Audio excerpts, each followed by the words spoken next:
It's now time for Party Chat Sports.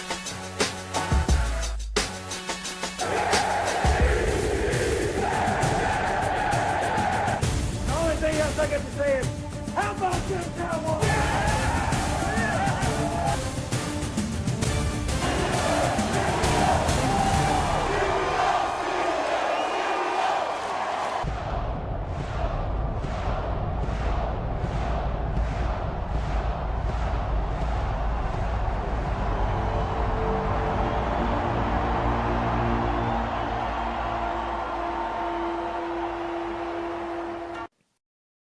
Holy hell, what a week 3 of the NFL season. A lot of shockers this week. Welcome in, everybody, to Party Chat Sports. I'm Caleb Gill. We've got Dillon Schroeder back stateside, and then Grogu in for Cam. The three people here at Party Chat Sports that celebrated Victory Mondays are the ones that are recording a pod today as our lone... That's crazy. It's true, though. It's true. Yeah, It is The true. Lone It Ranger. is true. The Lone Ranger who is not celebrating a Victory Monday. Drew, he was unable to join us tonight, but Did you hopefully say the not. lone cowboy? Lone cowboy? Nah, Lone that was Ranger a little- sounds better, but it keep does. going. Hopefully, knock on wood, Drew is going to get a Cowboys-related episode. He told us that he was going to try recording something Cowboys-related. We've been banging the drum for that for a couple months now. I'm excited. I'm hoping he does record that because it seems needed. It definitely seems needed. And we're going to talk about the Cowboys. We're going to talk about all that happened in week 3. But before we get to that, Dillon, welcome back, man. How was a quick trip Thank to you. Greece? It was great. Beautiful weather the whole time. Went to some islands, ate a lot of food, drank some wine. It was awesome. And then at the Best food? last day, best food? Yeah. Euros. I love euros. They were Hell so yeah. good. But I had some good lamb dishes over there.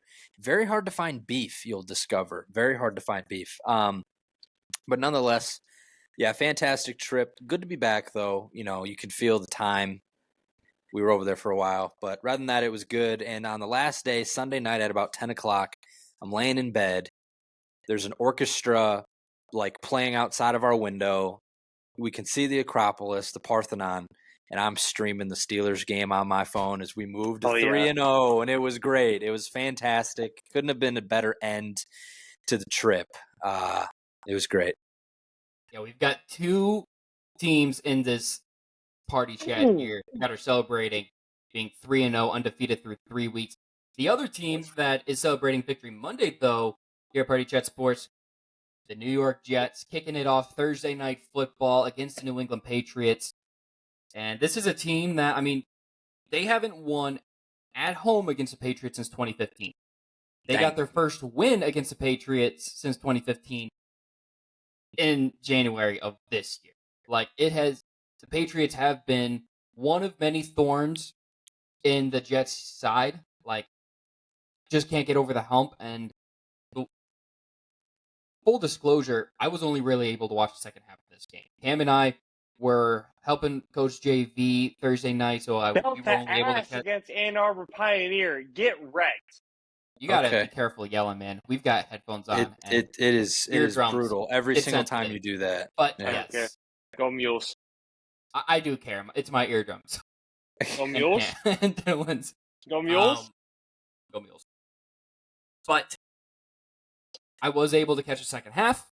I was able to go back and see like the highlights and get an idea of what that first half was like.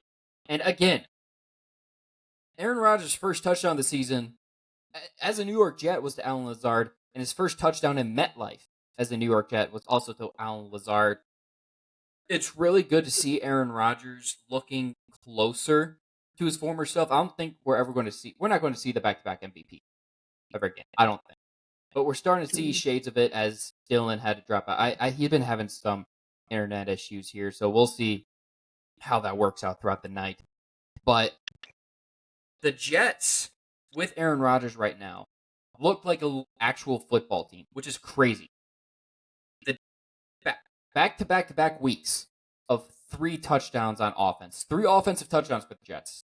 I don't think I saw 3 offensive touchdowns in a game last year. Maybe I did, but 3 straight weeks of back-to-back or of 3 straight weeks of 3 offensive touchdowns.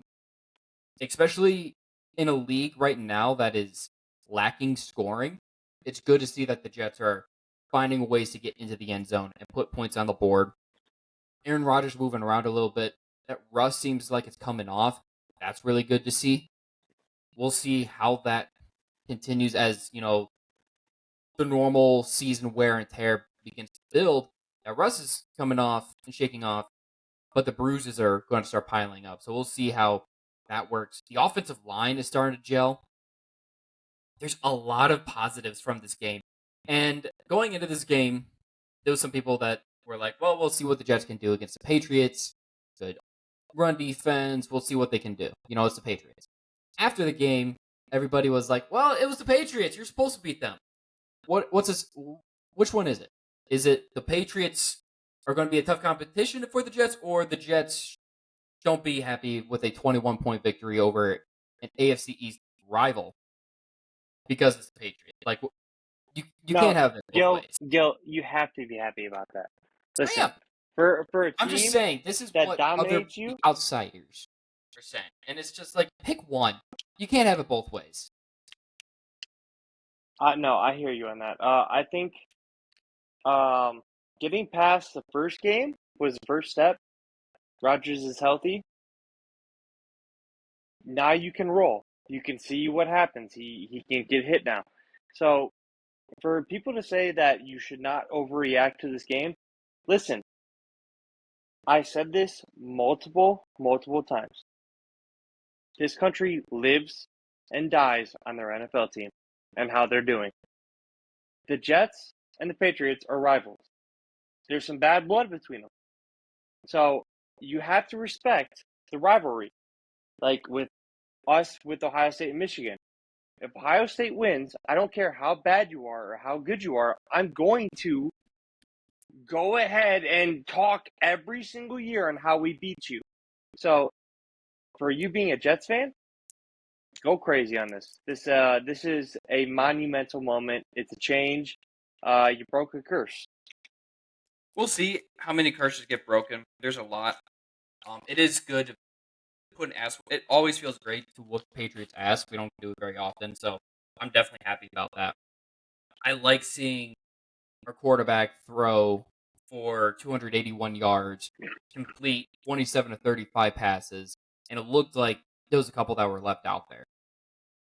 The running backs, man. Breece Hall, everybody knew was a beast, but then you have Braylon Allen, who just is a monster. You get the ball in his hands, and you don't want to be the first person trying to tackle him because he's going to plow you over.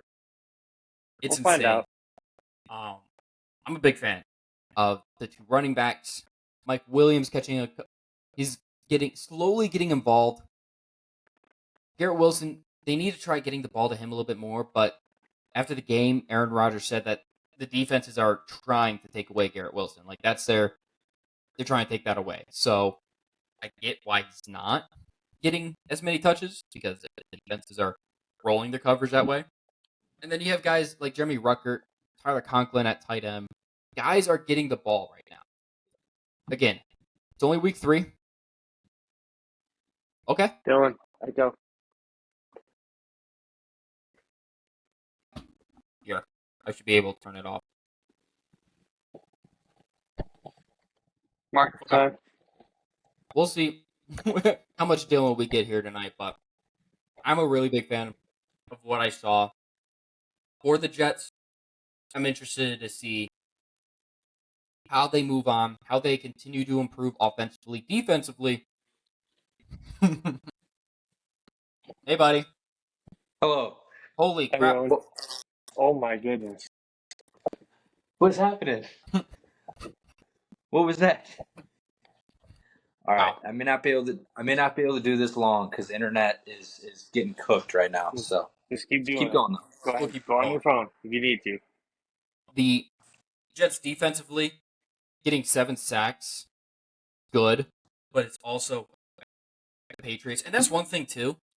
I don't want to say, like, oh, the Jets are whatever, because it is the Patriots. At the end of the day, they beat the Patriots, who have a terrible offensive line. And if I'm the Patriots, I'm doing everything I can to make sure Drake May does not start a game this year because you do not want him behind that offensive line. He's just going to get crumpled. And I think Albert Breer maybe tweeted this. Somebody tweeted it out saying the takeaway from this game for the Patriots is that not that Drake May should start sooner. It's that maybe you should go after a veteran backup just in case Jacoby Brissett gets hurt so that you don't have Drake May going back there and getting ruined behind a terrible offensive line. So, for the Patriots, that offense looked cooked. It was bad. The Jets took advantage. And this is the other thing, too. With the Jets, yes, bad Patriots team, but with where they want to go, the Jets, they want to be a team that makes noise in the playoffs, win some playoff games. If you want to be that team, you should win these games that you're supposed to win by 21 points. Like, you should be able to take care of business in your own house. It's good to see. It's a step in the right direction. Now you've got the Broncos this week at home, and then you've got a decent slate with the Vikings, the Steelers, the Bills, not necessarily in that order, I don't think, all coming up. I mean, those are all 3-0 teams. Those are all 3-0 teams. A hard slate. Let's say that. That's a. I'm not going to give you guys too much credit, okay? I will never do that. Dillon. You won't hear that from All me, right. okay? Certified hater over here. Hey, that's fine. But I'm very interested to see. All right, now Rodgers is starting to shake the rust off. Now the offensive line's gelling. Let's see how they started throwing to the right side of the field yet. Yeah, he did. Actually, his touchdown to Garrett Wilson was a rollout to the right. That's nice. And I guess Achilles are only bad in week 1, and then Aaron and Kirk are back to normal in week 2, 3. Well, like I said earlier, Aaron's moving around a little bit. He had nearly 20 yards on the ground. Like, there was a couple runs where he might have been a little scared the first week. Dude, I'm sure. Every time he steps back to run, I'm scared.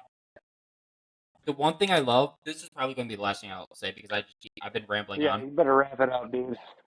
The last thing I'm going to say, it's so nice having a quarterback that every time he steps back to throw, you're not scared of the interception.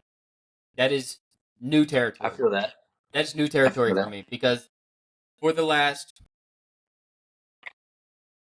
6, 7, 8 years, it's like, oh no, please don't. Just get the ball out, dump it off because the interception's coming. With Aaron, I think he's only thrown 1 interception this year through 3 games. It's like when the quarterback rips one over the middle and like the ball flies across the TV screen. Yep. You're not like worried. You're excited. Yep. Obviously, that it's a completely different feeling, but it's true. Like when Kenny was throwing it, I was worried. Now when Fields is throwing it, I'm excited. But not to change the game or anything. But it's the same way with Rodgers, I'm sure. It's a nice change of pace. So let us transition into the next game. We are not going to your game next. No way. We discussed this before we hopped on. We have to give these rants a little bit of a break. Who is it? I have to listen. See? Oh, all right. Sorry, Matt. If anything, I should go next because I got the wonky set up. Here we go. Giants, Browns. This started the... Dude, R.I.P. What the Browns. hell? This started the what the hell for me. Because, like, last week, I said the Panthers and the Giants could both be completely defeated. They may not have a win by the time they see each other in Germany. They both got wins this week. The Browns, I mean, I don't want to say welcome to hell because they've been there. Anybody that says Browns are purgatory, no. That's hell.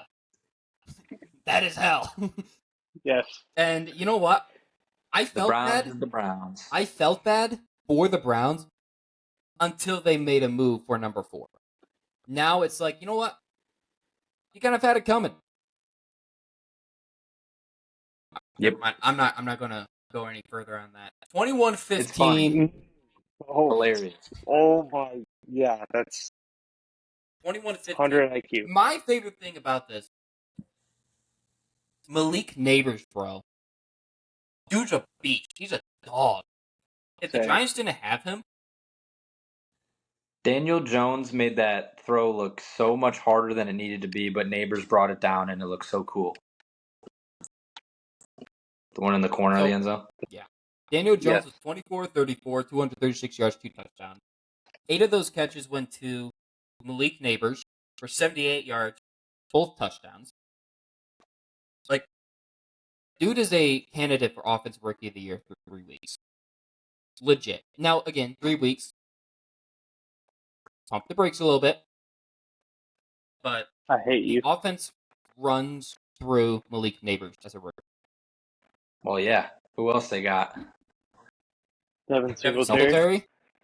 Nobody. No. Got nobody. But yeah, the Browns is the Browns. Yeah, it's hilarious to see. Makes me happy. It makes me wonder Browns suck. if they continue on this trend. Like, Devontae Adams is a wide receiver that's in a lot of like potential trade discussions, Stop. conversations for the deadline. Stop I'm it not now. saying. Let me get what. Let him If finish, the Browns, if the Browns are by Halloween, by the trade deadline, no longer in that playoff contention, it looks like it's over. I think Amari Cooper could be the receiver that gets moved at the deadline.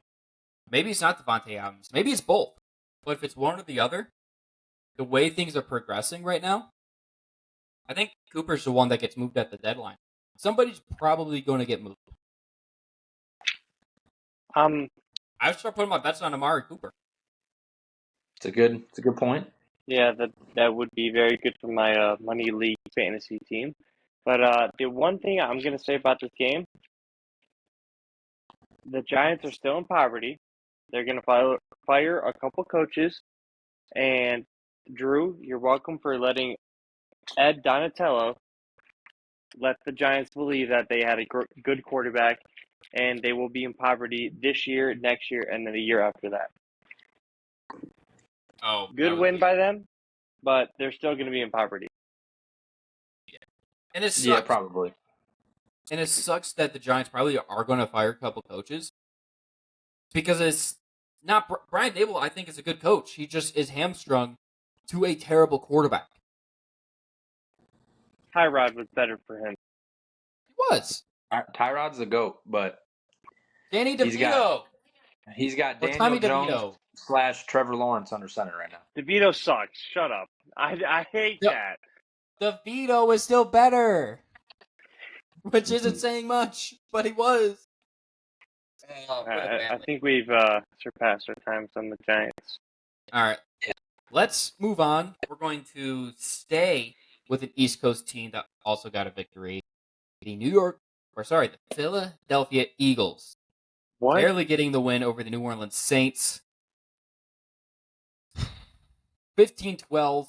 The Saints finally come back down to earth on offense. Not the highest score.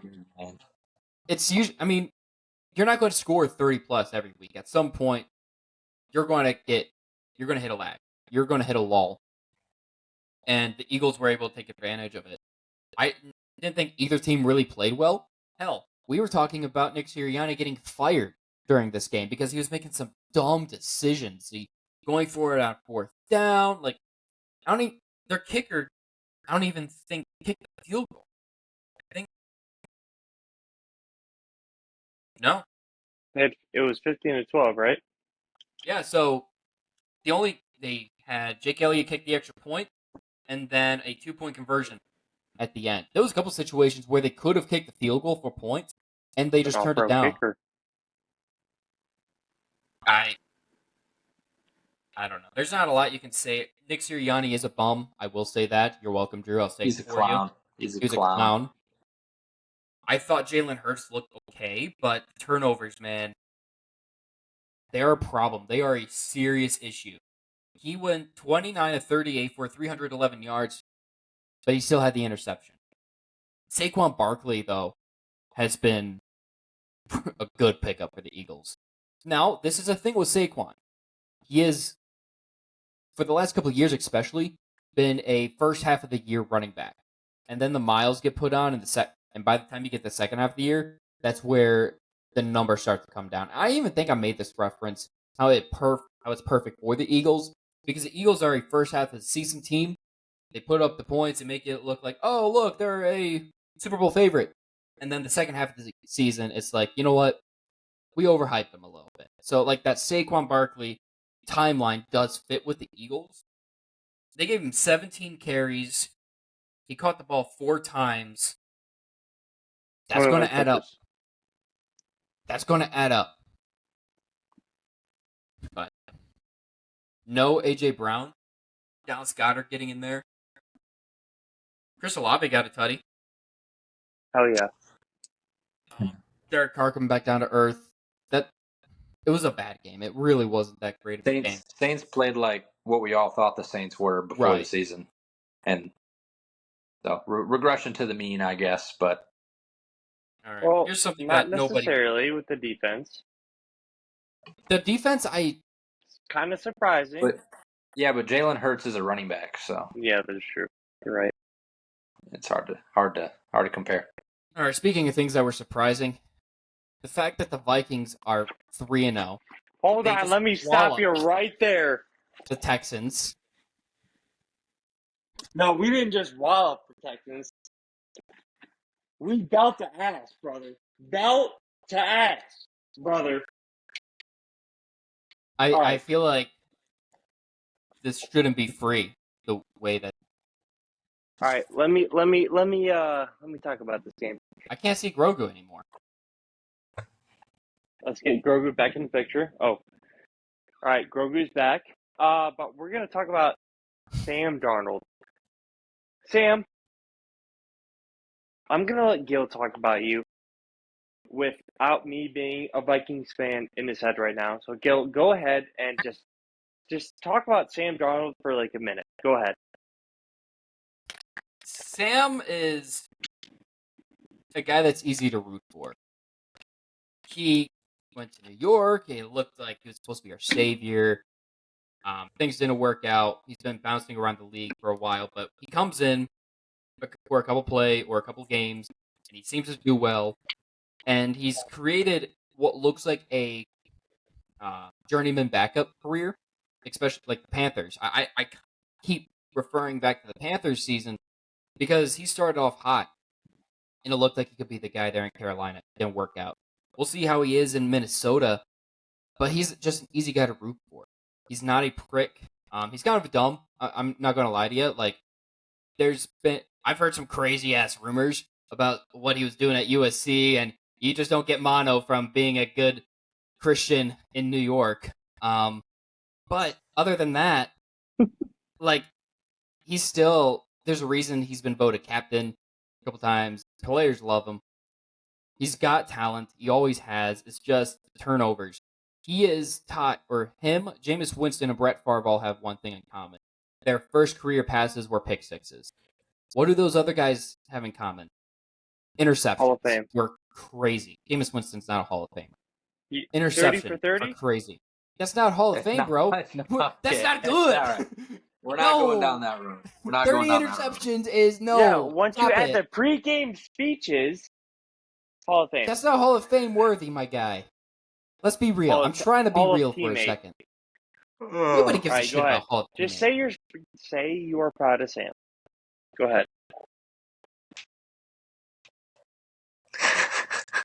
You can say you're proud of Sam, whether or not it's with the Vikings. You want me to say something good about your quarterback? I just want you to say that you drafted Sam. You have a jersey. It's okay to say you're proud of Sam, and I will never hold it against you ever again. I'll say I'm proud of Sam when he's no longer a Viking. All right. Anyways, Sam Darnold with Kevin O'Connell might be a semi-match made in heaven. I think and this is going to sound bad, but knowing that you are probably not going to lose your job until injury makes you play a little bit more, I don't know, elusive, fluent, a little more free. So I give props to Sam. And this is my biggest hot take, we are better with Sam than we were with Kirk. I don't think Kirk would have us at 3-0.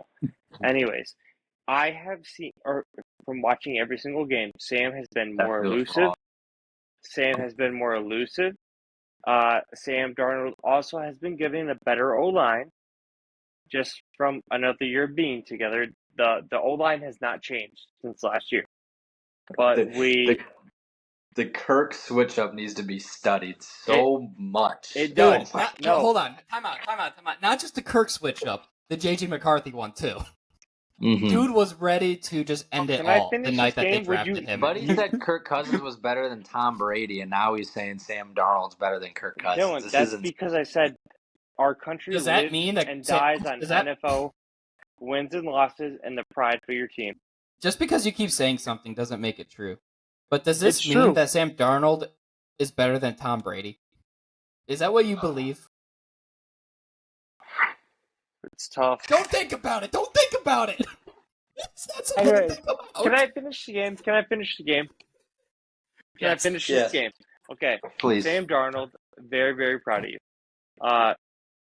You throw my biggest fear coming into this year was Sam not just throwing to Justin. That has been completely wiped out the window since week 1. So since that, I'm very, very happy with Sam Darnold at quarterback. The defense needs to actually be studied. This defense was completely switched around in the front 7 in less than a year, with the exception of 3 or 4 players, and it is better than ever. Secondary has not changed. No, other than Gilmore and what's his face, the brother of the guy with one hand, Griffin. That sounds like half the secondary change. It does sound like that, yes. This defense has went from bottom 30 to top 3, competing with the Steelers with points per game. 30. There's only 32 teams. How can you be bottom 30 like 38? Bottom 30 means you are top 3, right? No, bottom 30, a bottom 30 team. Like No, There's no bottom bottom three. 30. There's no bottom 3, 30. Cam. a bottom 30, three. 30, 31, or 32. That's top 30. That's bottom 3, not bottom 30. Bottom 30. All right, bottom 3. Anyways, There you go. There the you go. defense has been completely switched. We're doing great. Offense is clicking. Don't be surprised when we win the NFC North. That's all I'm going to say. Okay. Dylan, go ahead. Okay. All right. Don't say okay. We beat the 49ers in the I Texans. said okay. What do you want me to do? I'm not gonna 49ers and the riff on Texans it, at man. full strength. Anyways. He wants you to stroke his ego. He wants you to continue stroking his ego because he needs more It's of not it. going to happen. But I'm going to jump over to the other 3-0 team. I'm going to take the opportunity to make that transition and also talk about another quarterback that has been performing above expectations. That's my boy right here, number 2, the Deuce, Justin Fields.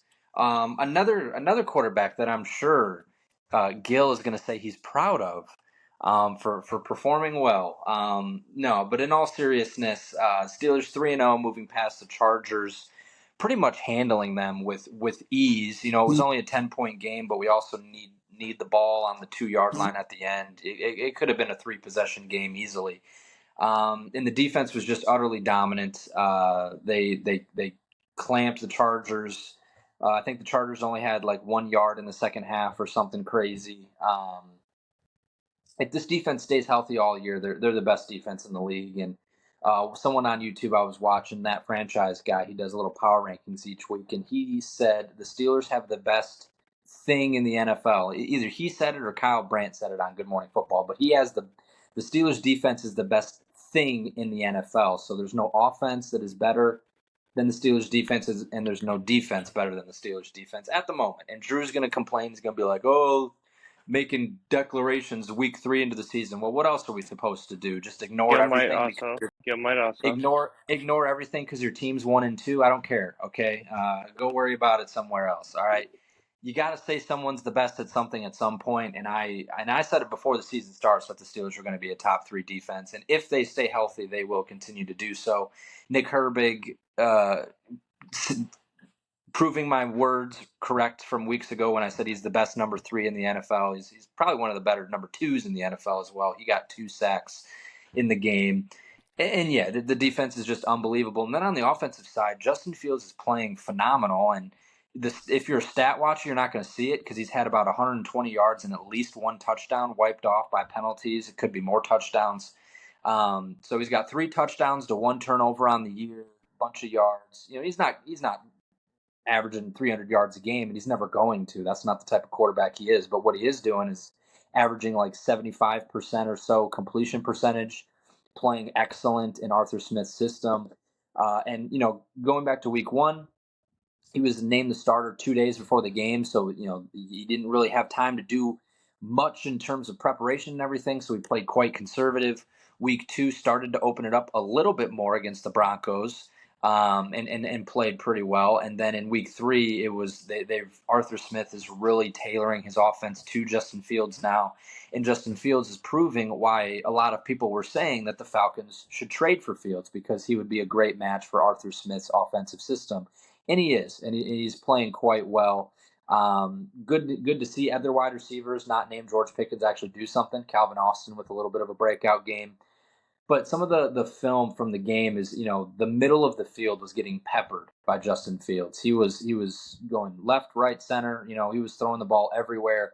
And some of the windows that he was fitting the ball into in the middle of the field were very Ohio State Fields-like. He was sitting back in the pocket, staying tall, and delivering a fantastic throw, in a seam, something that he did not show when he was with Chicago for 3 years. So he's developing. He's taking a step as a quarterback with the first time in his career where he's got support on the defensive side of the ball in the running game, good wide receiver, and George Pickens. So he's doing what the Steelers are asking of him, and he's doing it well. Will remain to be seen, what's going to happen with the quarterback situation. I have my fears that Tomlin will find a way to screw it up because he can do that. But it's looking like he's going to start in week 4. But if he goes 4-0 and they beat the Colts on the road, I don't know how you can I don't know how you could justify putting Russell Wilson in. Especially if he has another game with a couple of touchdowns, and leads the team to 4-0. I don't know how that you can make that switch. So yeah, Russell Wilson, you might be a Miami Dolphin, but regardless, it's great to be 3-0. I don't know how else to say it besides that. Victory Monday, every Monday of the NFL season is a great feeling. It's a great feeling. I will come crashing back down to earth at some point, but there are no Steelers obituaries on the way for quite some time. The one thing I heard, what is quite some time? Until there's one that's if Russell Wilson gets put into the lineup and they lose, I will be pissed. Fair I enough. will be so mad. The one The one thing I want to say about this game: Steelers and Vikings are 3-0. Dillon, congratulations! I did not Thanks. think we would be here. Proud of Justin Fields. That's all I'm saying. He's showing off his pedigree. He's showing off his talent, and that's just what you want to see. And just from a long-term Steelers perspective, it's exactly what you wanted to see. Because now, obviously a lot to happen between now and then. But if he plays this way for a season, and he's not going to always have perfect games where he's not turning the ball over. He's going to turn the ball over. He's going to make a fumble here and there, but he's going to keep providing those splash plays as well.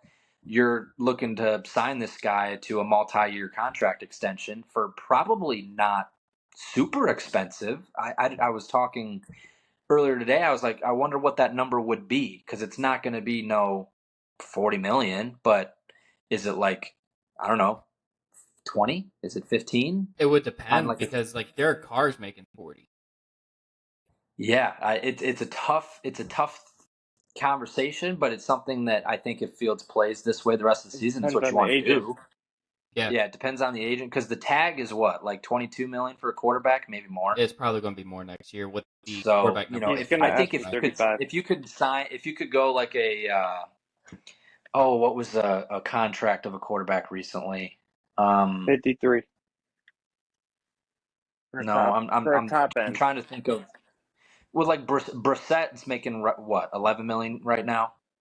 Russell is making 10. Russell Wilson, right, is making 40. He's making 40, and 40? 39 of it's coming from Denver. Yes. Got Not it. from the Okay, Steelers. well, Not from the Steelers. I'm Steelers are saying paying Steelers. him. What's Steelers are paying him 2 pennies. That's what they're paying him. What's Geno making? What is Geno making? That's a. I mean, you 3 probably years, throwing 75. Daniel. 3 years, Yeah, 75 for Geno. Yeah, so I feel like that's like, it was it 25 a year. That's like a perfect. That's like a perfect number. I think whether he takes it or not probably remains to be seen. He probably wouldn't, but It depends on what the if you tag could is. get if you could get him for 3 for 75 or like 5 for 120, whatever, lock him up for longer. I mean, like, what I'm basically saying is you got your quarterback, and if you can keep him cheaper, you can also keep the defense intact, because that's the other piece of the puzzle is the defense is very expensive. So nonetheless, all things considered, 3-0 going on the road to the Colts in what should be a good game. It'll be interesting to see how the Colts rushing attack goes. Did the Colts? I don't even know what they did this week. Did they lose? Win against the Bears. Sure Sorry, did. Tom. They definitely did not play the Bears. They did. Right? No, they beat the they Bears. did? They beat the Bears. They beat the Bears. Yeah, Richardson's first win. Brady scored 8 points in fantasy.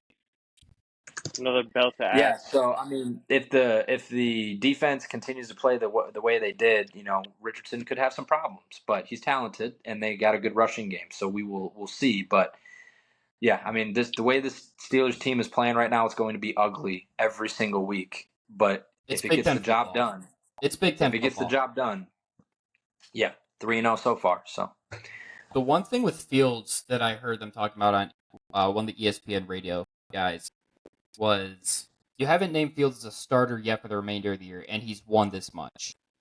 How long do they just keep that where it's like, we're not going to name a starter, and maybe that gives him a reason to go out and continue to play and well? I think Or the one thing I was just going to say, you have to name it at some point. Yeah, the one thing Mike's been saying in his weekly press conferences is he's not going to, because he doesn't have to. Right now, Russell Wilson is not healthy, so Justin's a starter, and he's going to keep doing that until he backs himself into a corner where they're both healthy. So he's not going to name a starter until they're both healthy, and I think they were saying that week 5 was as early as they were thinking that Russell could play, which I think is the night game against the Jets. We play each other October 20-something. So maybe it's the night game against the Cowboys instead. I don't 20th. know the schedule I think top of my head. 20th. What? But anyways, week 5 is when they were going to. But I gotta go. Sorry. Yeah. Oh. Bye, Cam. Okay. Anyways, I think yes. Oh. Cam, you're echoing. I think he's trying to get off. Okay. All right. Well, what I was saying. I don't remember.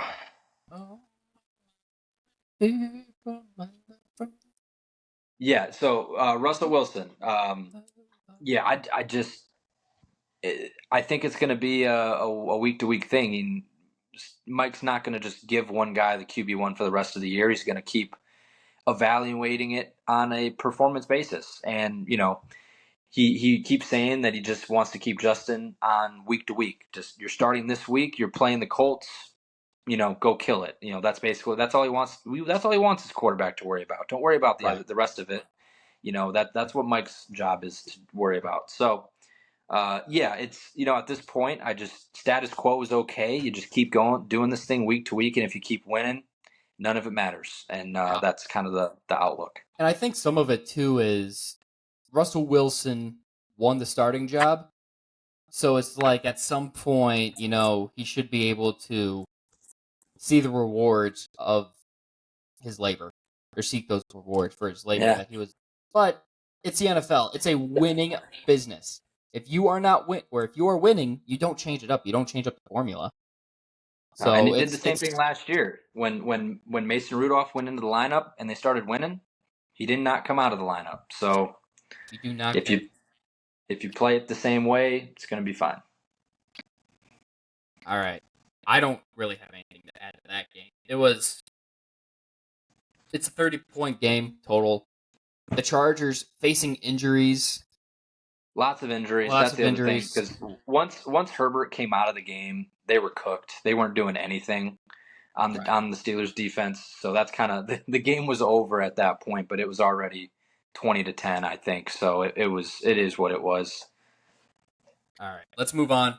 I think we can get through a couple of these pretty quick. Broncos Buccaneers. Bo Nix coming out party. He looked good. He looked like an NFL quarterback that deserved to be drafted in the first round. And the Buccaneers, they came back down to earth.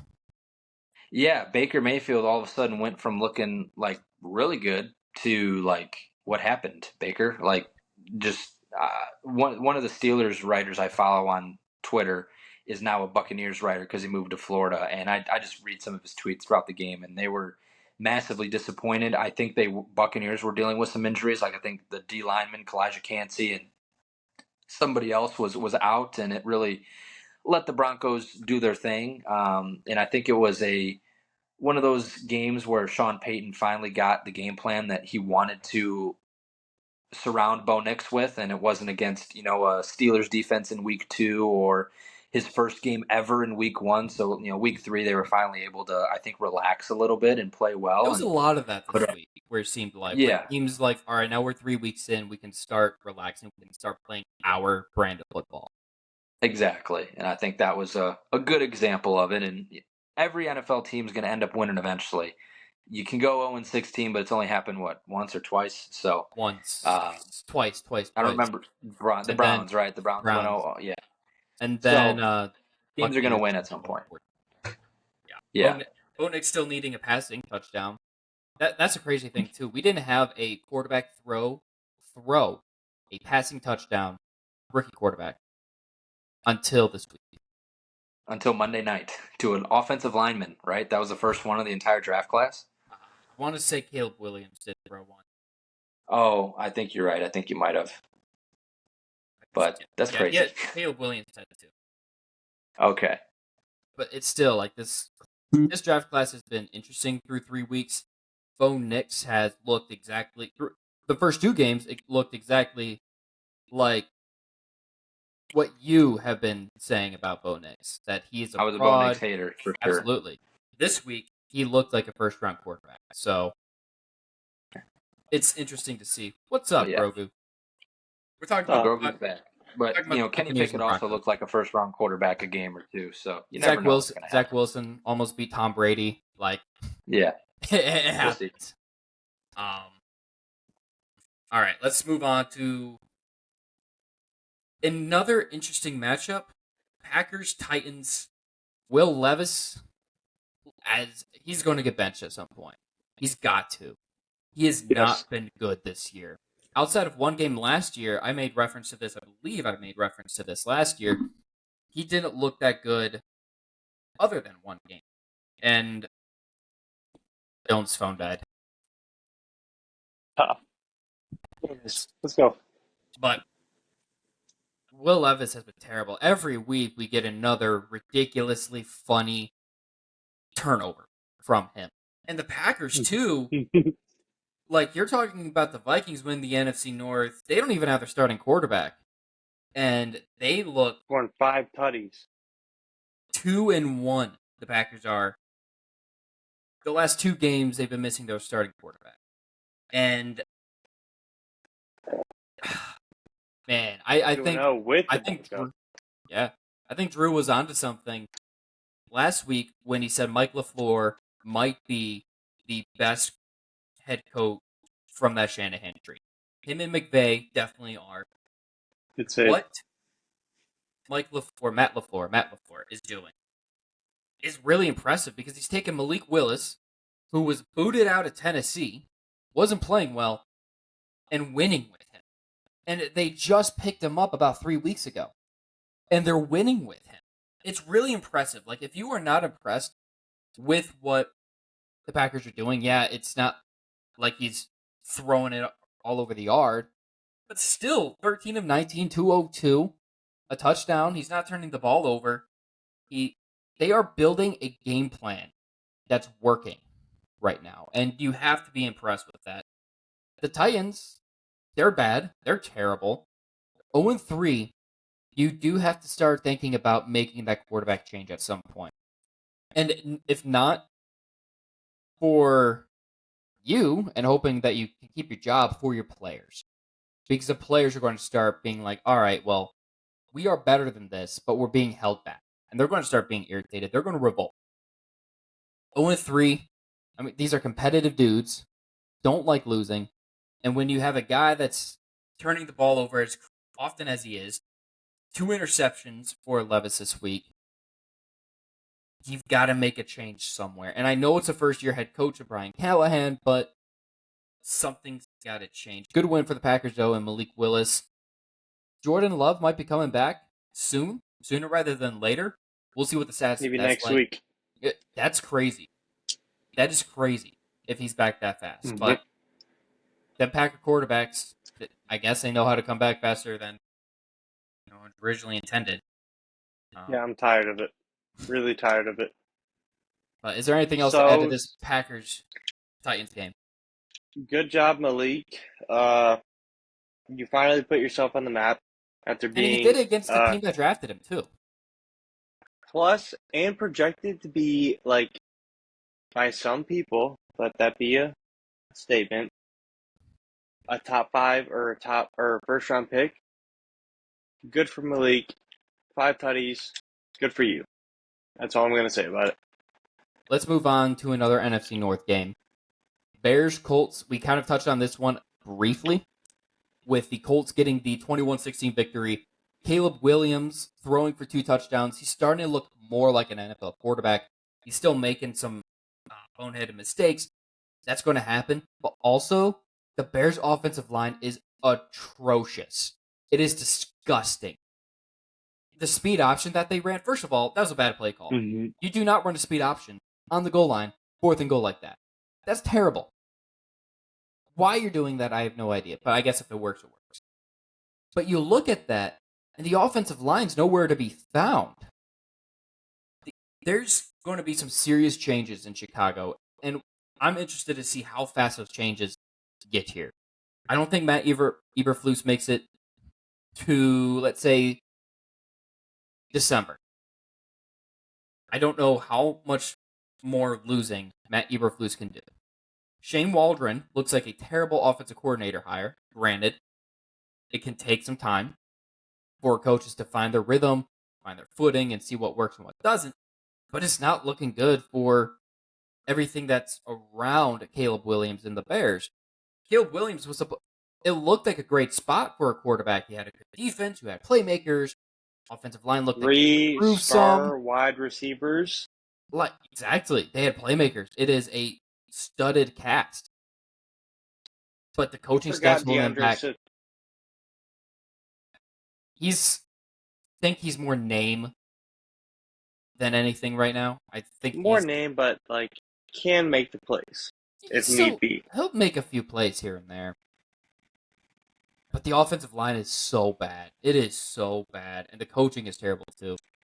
On the Colts side, Anthony Richardson's such a weird quarterback to watch. Because he'll make plays that 99% of quarterbacks cannot make. But he won't make plays or throws that 99% of quarterbacks can. It is intriguing. Which makes you, if you're a Colts fan and you see some of the throws that he's throwing, it's like, are you kidding me, bro? And then you see some throws that's like, are you kidding me? Really? It kind of gives you a little bit of hope, I think, because if 99% of quarterbacks can make that throw, that's something that you should be able to help him learn and grow into. You drafted him because he can do what only 1% of quarterbacks can. Now, it's working on getting him to do what the other 99% of quarterbacks can do as well. He came in extremely raw.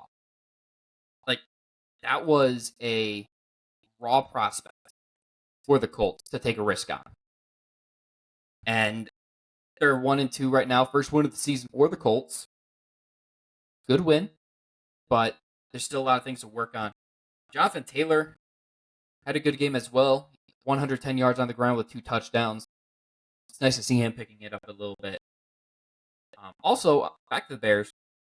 little coming out party for Roma Dunze, the rookie wide receiver. Paired up with Caleb Williams. 6 catches, over 110 yards, and a touchdown for him. From the stats, you would think that it was a higher scoring game with the stats. I mean, Caleb Williams had 363 yards and 2 touchdowns. But Dunze had 6 catches for 112 yards and a touchdown, but they only put up 16 points. The Colts had a running back go for 110 and 2 tutties. So Anthony Richardson, 10 for 20, 167 yards and 2 interceptions. So a lot to work on there. But you look at that and you think you can make it work with him eventually down the road. You got anything else to add? I don't know where Cam went. I think I'm lone wolfing here at this point. So we're going to move on to one of my favorite things to do. Shit on the Dolphins. Oh. You're not supposed to be able to, or you're supposed to be able to win if you have a good offensive play caller. You can still win with a bad quarterback if you have pieces. Shut up, Dolphins fans. Screw you, and screw anybody that said that the Jets still could have won with Tim Boyle. Now you got Tim Boyle, mother effers. Like, this is so great. And now the Dolphins are in that, like, when you're looking at potential quarterbacks the Dolphins could make a trade for, Adam Schefter mentioned Zach Wilson, and boy, would I love that. That would be glorious. Oh my God. I would love it so much. So, fuck you, Dolphins. I don't give a shit how bad you lose. I don't care who your quarterback is. Okay? Because, again, you should still be able to win these games with a good offensive play caller. That's what I was told. What Jets fans were told all last season. You have Tyreek Hill, you have Jalen Waddle, like you have Mike McDaniel, the brilliant offensive mind, and only put up 3 points with Skylar Thompson. Thought you should be able to do more than that, huh? Yeah, I had a little there. Skylar Thompson, booty cheeks. Tim Boyle, booty cheeks. The Dolphins, they're cooked. They are cooked. If I'm Tua, I'm not coming back this year. Absolutely not coming back this year. Seeing what they're doing, the Dolphins didn't really do much in the offseason that impressed me either. Like, they didn't make the changes or adjustments or the additions that I felt they needed to. And yet, I still took the Dolphins to win the AFC East. I thought, with Tua and Tyreek and Waddle, like, I thought they had the offensive pieces to do it. But defensively, they really didn't find anyone to replace Christian Wilkins. And they're struggling. The Dolphins are. For the Seahawks, not a bad game for Geno. Almost 300 yards, a tutty, 2 interceptions. DK, boy, did he have another good game for him. 4 catches for 104 and a touchdown. Dak Charbonnet filled in for Kenneth Walker. Almost 100 yards for him. The Seahawks they're 3-0 as well. They're just finding ways to win. And when you look at the rest of the NFC West, you have the 49ers that are 1-2. The Cardinals, the Rams, all these teams are kind of struggling and struggling to find those wins. The Seahawks could take advantage. You just got to continue piling up these wins. Now, this is an out-of-conference win for them, so it doesn't help them when it comes to standings and whatnot as much, but just keep piling up wins, keep building up that confidence. And the Seahawks, I think, they're going to be in the hunt, at least, at the end of the year. The Dolphins, screw you, man. I don't care. I do not care. You could go 2-15 for all I care and have to worry about trying to decide, do we keep Tua? What do we do next year? Like, I don't care. I don't care. Panthers, Raiders. Where the hell was this? 36 points from the Panthers just by making a quarterback change? Yes, the problem kind of was Bryce Young, wasn't it? 36-22 for the Panthers over the Raiders. Kind of a quarterback controversy, or there's some controversy in Vegas right now with Pierce coming out after the game and saying, like, there's players that are making business decisions for themselves, and we're going to start making business decisions as well. Like, that's not a good thing to say for the head coach. man, I don't know how many more games Gardner Minshew has. Like, he's kind of like that Ryan Fitzpatrick where he's got that mania, he's got that magic, that sizzle for a couple of weeks, and then it fizzes out. And I think we're starting to see the fizzling out. Devontae Adams looks like he's about to, do something not great on the sideline again, kind of like what we saw last year with Jimmy G at quarterback. I don't know if Devontae Adams gets traded by the deadline. I'm not sure. Like I said earlier, it's either going to be Cam or Amari Cooper, I believe. Ooh, wouldn't one of those be good in Dallas if Dallas is in a winning spot? That'd be interesting.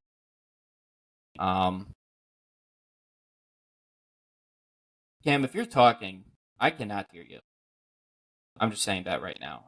Like, your thing is lighting up, saying that you are making some sort of noise in talking, but I don't know if you actually are. So if you have been this entire time and I've been talking over you, I apologize. Because I do not hear if Cam is saying anything. For anybody else that's listening and watching, if Cam's been talking and I've been talking over him, I apologize. I don't hear this man at all. So if he is hearing me, he's got to let me know. Like, message me or do something or come back, wave hi, say, hey, I hear you. I might have to boot him and just kind of continue doing the solo, but it looks better here with Grogu. Anyways, Andy Dalton being a difference maker. I'm curious to see how many weeks of this we get. Like, who do the Panthers have next? Is this a winnable? I mean, granted, every game is winnable in the NFL. The Bengals. If the Bengals don't win, yikes. But Andy Dalton looks good. Adam Thielen, though, going on IR hurts. Chuba Hubbard, kind of a breakout game for him. Deontay Johnson, I believe this was the best game of his career. One of the best games of his career, at least. 8 catches, 122 yards, and 1 touchdown. Benched him in fantasy. That's not cool. But the Raiders, maybe Pierce isn't the guy. Maybe he shouldn't have been promoted to head coach. But time will tell there. And then we'll see what happens with Bryce Young. Does he get inserted back into the lineup at some point? Do they trade him? I don't know, but they've barely been able to put any points on the board with Bryce Young at quarterback. And the first week that Bryce Young's out of the lineup and somebody else is, they put 36 up. Not great. Man, this one hurts. Because anybody that knows me, or watches, follows, knows I am probably one of the bigger Brock Purdy stands that you'll know. I'm a big Brock Purdy believer. So the 49ers losing 27-24 definitely hurts. But it's not because of... Oh my God, is there a movement from you, Cam? Are you here? What are you doing? I can't hear. Not a single thing I can hear. Wait. You there? You're cutting in and out. This pod's gonna suck, isn't it? There's gonna be a lot of, like... I'm really scared to upload this. Hello? Are you there? Yeah? Hello? Yes? I'm there. Can you hear me? I can hear you. Oh, thank God. Okay. Have you been here this entire time? I've been here this entire time. Have you been trying to talk this entire time? I've been trying to talk for about 10 minutes. Holy shit. This is not going to be good.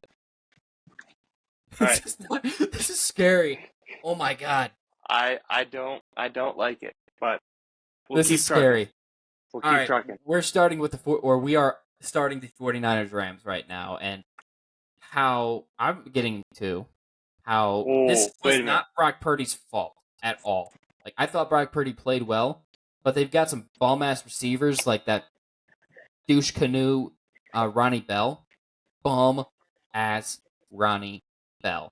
Catches or drops think he had like 4 drops on the game. It was gross. Gill? And making my boy look bad. We're gonna do a special thing since this podcast is messed up a little bit. We're gonna get a 49ers fan take on this podcast. So hold on. All right, well, while he gets hurt, Jawan Jennings is filling in for On the Debo. 49ers. Huge. I mean, 11 catches, 175 yards, 3 touchdowns for Jennings. That's crazy. That is wild. Like, Brock Purdy just finds guys. He is, and everybody, like, Dillon, Drew, they like to say, oh, he only throws the open guy. Well, that's a fucking job of the quarterback. That's a couple F-bombs today. I know, but still, you get my message. That's the quarterback's job, is to throw the open guy. Like, at what point do we have to start? What point will they start respecting Brock Purdy? Like, what's it got to take? What's he got to do? He threw 3 touchdowns, 292 yards, 22 of 30. He had receivers dropping passes. There's only so much the man can do. Hello? Yep. All right, we're good. Go ahead. There's only so much so much more that Brock Purdy can do. And I'm not going to stand for the hate right now because he doesn't deserve the hate for losing this game.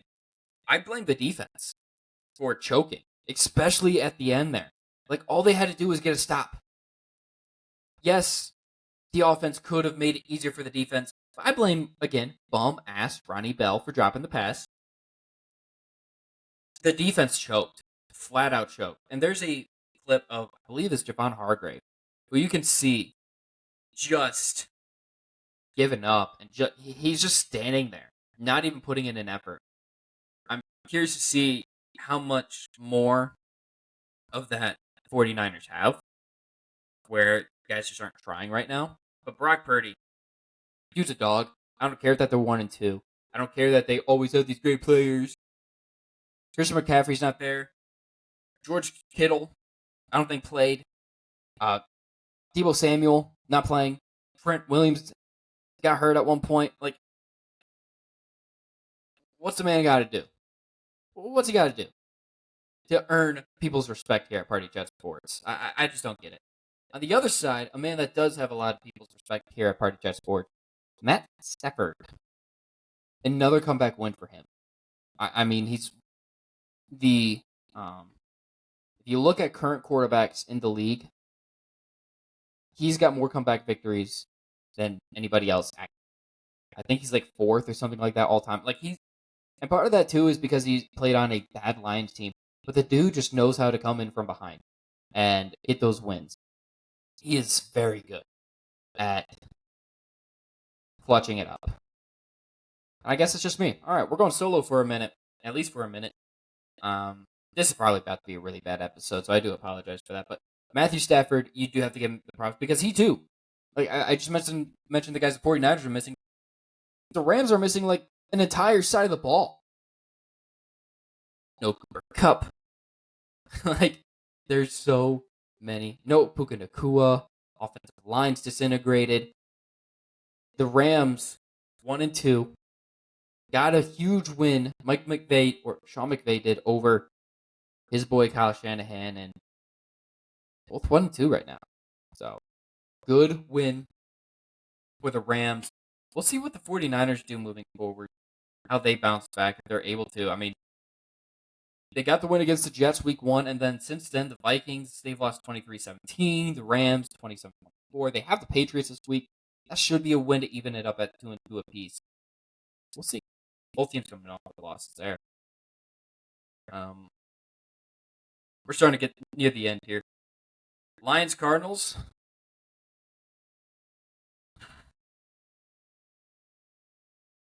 The Lions are just the same old Lions would have lost this game. So it's good to see that they didn't, obviously. Jared Goff, there's some questions. He's, I don't know, man. there's some things that Jared Goff is doing that scares me. Like, is he going to be able to get the Lions to where they want to go? Is he going to be the one to hold them back? David Montgomery, though, it is kind of irritating for fantasy owners that the Lions use David Montgomery more, but he's a beast. And they use Jahmyr Gibbs. Like, Gibbs had 16 catches. I mean, carries. He had a couple catches, 20 yards, a touchdown. Get both running backs get involved, and the Lions know how to utilize both. For the Cardinals, I think this is what we're going to see from the Cardinals. The Cardinals are going to be tough out. They've got the Commanders. They should be able to win that. Maybe not, actually. I don't know. It's the NFL. I don't know what to think of the Cardinals. I think the Lions should have played better. My takeaway from this game was that the Lions should have been better than they were. Ravens, Cowboys, both teams really needing this win. The Ravens didn't want to start 0-3. And the Cowboys got down quick and early and just couldn't stop a nosebleed there at one point. 28-6, they were down. And they start coming back in the fourth quarter. Dak Prescott just goes off, and it gets to a point where it's like, oh shit, the Cowboys might come back and win this game. And it just felt like they ran out of time. It felt like they ran out of time there at the end. Couldn't get it done. Losing 20-25 to the Ravens, who get their first win of the year. Lamar's Lamar. He's not going to throw the ball a lot, but he's going to get done when he needs to get done. Derrick Henry, showing the Cowboys why they should have signed him. The Cowboys need a running back. Bad. During every game, Drew texts in the group chat like, hey, Gill, you want to give up one of your running backs? No, I'm good. Should have gotten one of your own. Derrick Henry was out there. Could have had him. Could have brought him back to the state of Texas. Didn't. Jerry Jones is holding this franchise back. It is more and more apparent with each passing day. And the way he has mishandled this offseason, that's supposed to be an all-in offseason, needs to be studied. Drew is ready to shoot everybody up into the sun. It's not good there for the Dallas fans right now. 1-2. I think the NFC East is up for grabs a little bit. But it's just so disappointing the way that the Cowboys have started because there was a lot of hope. There was a lot of expectation, especially getting both Dak and CD to sign new contracts. You expected more than just one win to start the year. Like, they got mollywopped against the Saints. They had to come back down 28-6 against the Ravens to make it a game. Still lost by 3. This Cowboys team is not impressive. And they're not getting after the quarterback either. The defensive line is putrid for the Cowboys. Like, I'm sure Drew, if he is able to record a Cowboys episode, is going to touch on all this. The Cowboys are so bad right now. Maybe not so bad. Maybe that's a bit of a reach. But they're not what they should be. And the Ravens finally getting a win. That would have been horrible for them if they started off 0-3. I did say heading into the year that they were probably the most overrated team. Them and the Jets, probably the two most overrated teams, overhyped. The Ravens needed this win. It's difficult making it to the playoffs, statistically speaking. Make it to the playoffs when you start off 0-2. You start off 0-3. Yikes. So they needed this bad. So good for Lamar. Good for Derrick Henry. Derrick Henry really carried this game. And then Lamar on the ground. Couple games left. Chiefs, Falcons. Falcons should have won this one. And my problem that I have right now, there was another game. Is this already the second or third game this year for the Chiefs where we're talking about a penalty? Did the Falcons lose because of the penalty? No, they did not. They had another chance. They had an opportunity at the end there to still win that game. But it's still it's getting so old and so annoying with the Chiefs that we're talking about penalties after almost every game. 2 out of the 3 games they played in this year, the message or the thought at the end is another penalty saves the Chiefs. It was clearly PI. It should have been called. Yeah. But did the Falcons lose the game because of that? No, because they had another opportunity at the end of the game to win it, and they didn't. The Chiefs do get the victory. I think, though, yes, the Falcons are 1-2, but things are starting to click a little bit offensively. Kirk, 20 for 29, 230 yards. The ground game could be a little bit better. I mean, Bijan did not have a good game. 16 carries, 31 yards. That's not even 2 yards average per rush. Tyler Algier got the bulk of those, or had more yards on less carries. 7 carries for 32 yards for Algier. Drake London, that's Drew's guy. He's starting to pop off a little bit. And then Darnell Mooney, dog. He is playing really well. Him and Kirk are connecting, and it's fun to see. But I think the more they click, the more comfortable Kirk gets in that system, the more things start to mesh, the better the Falcons are going to be. They're going to be contenders in the NFC South till the end. It's going to be interesting to see how this offense progresses. And then for the Chiefs, they're 3-0. Like, they don't look like a 3-0 team at times. Travis Kelce doesn't look like Travis Kelce right now. And you can say it's Taylor Swift. It's age. Dude's just getting old. He's not able to play the same style of football he used to be able to play. And it just sucks when you see a really great player like Travis Kelce. You can see the end of his career coming. It's like Peyton Manning. That last year, yeah, the Broncos won the Super Bowl. But man, did Peyton Manning look terrible that year. He was carried by the defense, and it was just sad to watch because he's an all-time great player that you watched have to be carried like that. And watched look not even half the player he once was. That's what we're starting to see with Travis. That's what we're starting to see with him, is that he's not as good as he once was. But he's not going to get benched because he's Travis Kelce.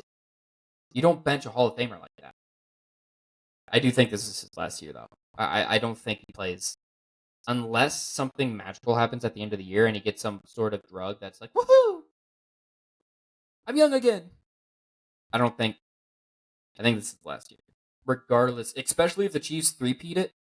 If the Chiefs three-peat it, he might retire on stage. Not really, but either way, I think we're seeing the end of Travis Kelce, which sucks because he's an all-time great player. The Chiefs don't look like a 3-0 team. They don't look like a 3-peat team. The irritating thing is, I'm still not surprised. I still am not picking against the Chiefs. I still think the Chiefs win the Super Bowl. I don't know who else in the Bills maybe, but the Bills fall apart at the end. Speaking of the Bills. Monday Night Football. We had 2 Monday Night Football games, which I thought was odd. But the other thing that I found even more odd was, like, you look at the primetime slate, right? You look at the schedules, and you start picking, like, oh, this game's going to be good. This game's going to be good. You look, Monday Night Football had 2 games, right? Which game, on paper, heading into the season, did you think was going to be the better game? Jaguars and Bills or Commanders and Bengals? I would have told you Bills and Jaguars. I would have told you Bills and Jaguars. It wasn't. It was terrible. From the start, the Bills just did anything and everything that they wanted to do. And now the Jaguars,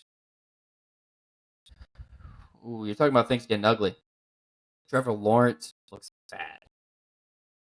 Like, it looks like the Jets were saved by winning against the Rams and the Browns at the end of 2020.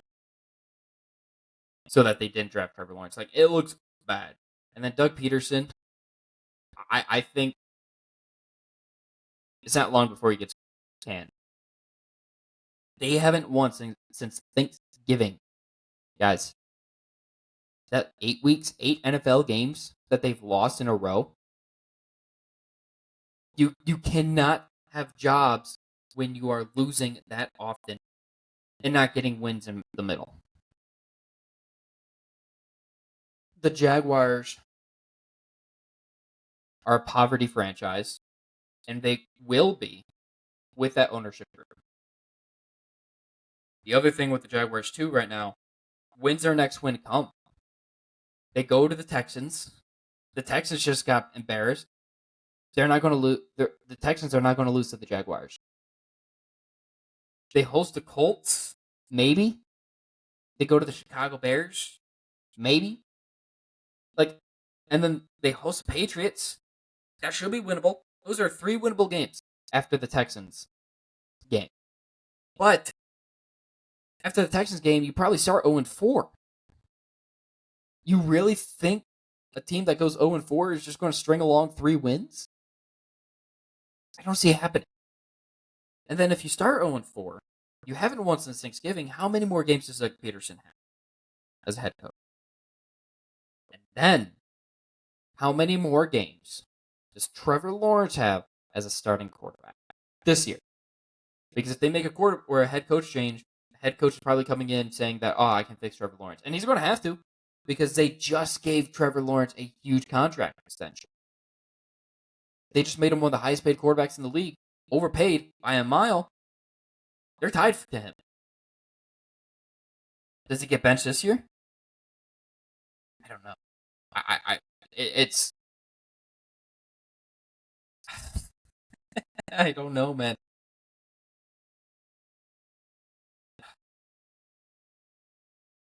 So much hype for Trevor Lawrence coming in and has failed to live up to the hype. Has failed.